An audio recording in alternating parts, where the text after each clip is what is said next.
வணக்கம். என்னுடைய பேர் நிமலன். ஹார்ட் டு ஹார்ட் வாக் என்னும் இந்த கம்பெயினில் 5 நாட்களாக நானும் சேர்ந்து மற்றவர்களுடன் சேர்ந்து நடைப்பயணத்தில் நடந்து கொண்டு வருகிறேன்.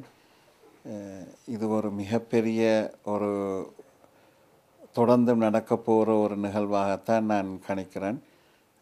இன்றைக்கு தமிழர்களுக்கென்று ஒரு நண்பர்கள் இல்லாமல், தமிழர்களுக்கு என்ற ஒரு நாதி இல்லாமல், ஒரு முள்ளிவாய்க்கால் போகிற ஒரு பெரிய பேரவலம் நடந்த நேரம் எங்களுக்கு கொண்டோலன் சொல்கிறதுக்கு கூட ஒருத்தரும் இல்லாத மாதிரி ஒரு சூழ்நிலையில் இப்படியான ஒரு மாறுபட்ட கம்பெயின் தொடங்கி இருப்பது, அதிலேயும் நானும் பங்காளியாக இருப்பதில் நான் பெருமகிழ்ச்சி அடைகிறேன்.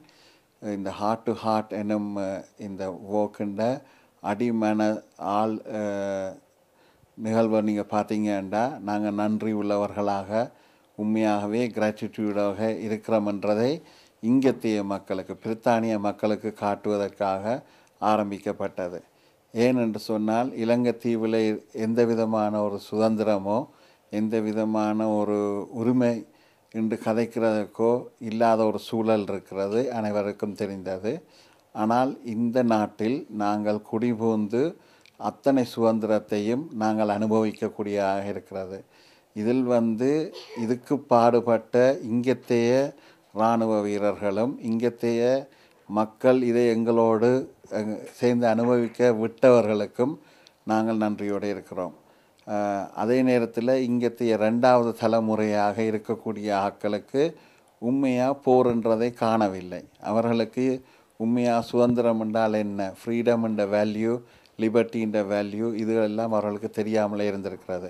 இந்த 5 நாள் பயணத்தில் நாங்கள் நேரடியாக அனுபவித்த நிறைய அனுபவங்கள், இந்த சோஷியல் ஒர்க்கர்ஸ் என்று சொல்லக்கூடிய ஆக்கள், சர்ச் லீடர்ஸ், வயசு போன ஆக்கள், வேர்ல்டு வார் 2 அந்த நேரங்களில் தங்களுடைய அனுபவங்களை பகிர்ந்து கொள்ளக்கூடிய ஆக்கள், இவர்களெல்லாம் எங்களை மெய்சிலிக்கிற அளவுக்கு நாங்கள் செய்யும் இந்த நடைப்பயணத்தை அண்ணாந்து அங்கலாய்ப்போடு பார்த்து எங்களுக்கு மிகவும் உற்சாகம் தந்து வரவேற்று, சில இடங்களில் எங்களை கட்டிப்பிடிச்சு கூட தங்களுடைய ஆதரவையும் நல்வாழ்த்துக்களையும் தந்தார்கள். ஏனென்றால் இன்றைக்கு பிரித்தானியாவில் இப்படியான ஒரு நடைப்பயணம் அவர்களுக்கு தேவைப்படுவதாக அவர்கள் கருதினார்கள்.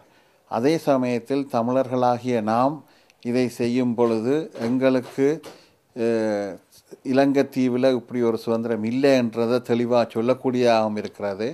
அதே மாதிரி இந்த பொப்பி அப்பீல் என்றது அவர்களுடைய மனதில் நல்லா பதிந்திருக்கிறது. எங்களுடைய கார்த்திகைப்பூ தமிழர்களுடைய பொப்பி என்பதையும் அவர்களுக்கு போகிற இடமெல்லாம் உணர்த்துவதாக நாங்கள் எப்போவுமே இந்த கார்த்திகை பூவை குத்தி கொண்டு சென்றதால் அவர்களுக்கு உணர்த்தக்கூடியதாக இருக்கிறது.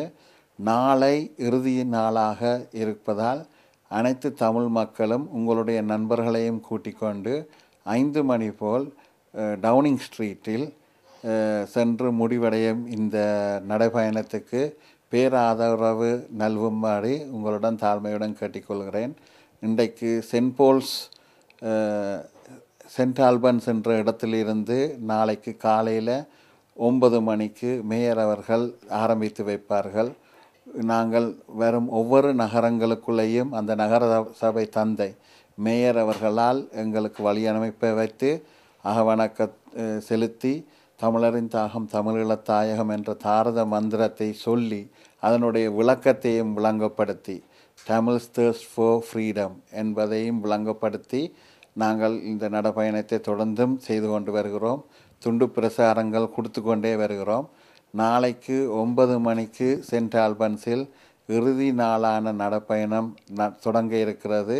அனைவரும் இந்த சென்ட் ஆல்பன்ஸில் இருந்து A5 பாதையால் ஸ்டான்மோர், மில்ஹில், எட்ஜ்வேர் ரோட், பேர்ன்டோக், கொலிண்டேல், ஹெண்டன் அப்படியே மாபிளாச்சுக்குள்ளால் பார்லிமெண்ட் ஸ்கொயருக்குள்ளால் போய் டவுனிங் ஸ்ட்ரீட்டில் இது முடிவடைய இருக்கிறது. உங்களாலான முடிந்த அளவுக்கு எங்களுக்கு உற்சாகத்தை தாருங்கள். 5 மணிக்கு டவுனிங் ஸ்ட்ரீட்டில் நேரடியாக உங்களுடைய உங்களுடைய ஆதரவை நல்குமாறு தாழ்மையுடன் கேட்டுக்கொள்கிறேன். இது ஒரு மிகப்பெரிய போராட்டமாக, ஒரு வித்தியாசமான போராட்டமாக உலகத்தால் கணிக்கப்படும் என்று ஆழ்ந்த நம்பிக்கை எனக்கு இருக்கிறது. ஒரு சவுத் ஆப்பிரிக்காவில் நெல்சன் மண்டேலா உள்ளுக்கு இருக்கும் பொழுது இங்கே எப்படி போராட்டங்கள் வெடித்ததோ, எப்படி ஒரு மியூசிக்கின்ற ஆயுதத்தை தூக்கி போராடினார்களோ, எப்படி விஜில் என்ற ஆயுதத்தை தூக்கி போராடினார்களோ, அதே மாதிரி நாங்களும் கிராட்டிடியூட், ஃப்ரெண்ட்ஷிப், தேங்க்யூ என்ற ஒரு ஆயுதமாகத்தான் நான் இதை கணிக்கிறேன். இதை நாங்கள் சரியாக செய்தால் நிறைய நண்பர்களை வலுகெதியாக வென்றெடுக்கலாம் என்ற நம்பிக்கையுடன் உங்களுடன் விடைபெறுகிறேன். தமிழரின் தாகம், தமிழீழ தாயகம். என்னுடைய பேர் லோகேஸ்வரன். என்ன உங்களுக்கு தெரிஞ்சிருக்கும். நான் இப்போ எல்லோரும் நடந்து கொண்டிருக்கேன் அந்த நடப்பயணத்தில், ஹார்ட் டு ஹார்ட் நடப்பயணத்தில் நானும் சேர்ந்து நடந்து கொண்டிருக்கேன். பர்மிங்கத்திலிருந்து ஆரம்பிக்க பயணம் நாளைக்கு லண்டனை சென்றடைய இருக்கிறது. இதில் எல்லார்ட்ட பங்களிப்பும் ஏற்கனவே இருக்குது. இன்னும் பங்களிப்பு வேணுமென்று நாங்கள் எதிர்பார்க்குறோம். ஏதோ ஒரு வழியில் நாங்கள் எங்களுடைய போராட்டத்தின் வடிவங்களை மாற்றி அகிம்சை வழி போராட்டங்களாக எங்களுடைய போராட்டங்கள் வடிவங்கள் மாறி நடந்து கொண்டிருக்கின்றது. நாங்கள் பிரித்தானியாவில் வாழ்ந்து கொண்டிருக்கின்றோம், சுதந்திரமாக வாழ்ந்து கொண்டிருக்கின்றோம். இப்பொழுதுதான் எங்களுக்கு தாயகத்தில் வாழ்ந்ததற்கும் இங்கே வாழ்ந்த வித்தியாசத்துக்கு தான் நாங்கள் சுதந்திரத்தின் வலிமையும் அதன் அனுபவம் எங்களுக்கு தெரியுது. அதால் தான் நாங்கள் வாழ்ந்து கொண்டிருக்கின்ற நாட்டுக்கும் அந்த நாட்டு மக்களுக்கும் நன்றி தெரிவிக்கும் விதமாக இந்த ஹார்ட் டு ஹார்ட் என்ற நடப்பயணத்தை மேற்கொண்டிருக்கிறோம். அது எங்களுக்கு மனதுக்கு சந்தோஷமாக இருக்குது. இந்த நாட்டு மக்களும் அதை வரவேற்கிறார்கள். அது பெரிய ஒரு வெற்றியாக வந்திருக்கு. வருமண்டு இன்னும் மேலே வருமண்டு நம்புகிறோம்.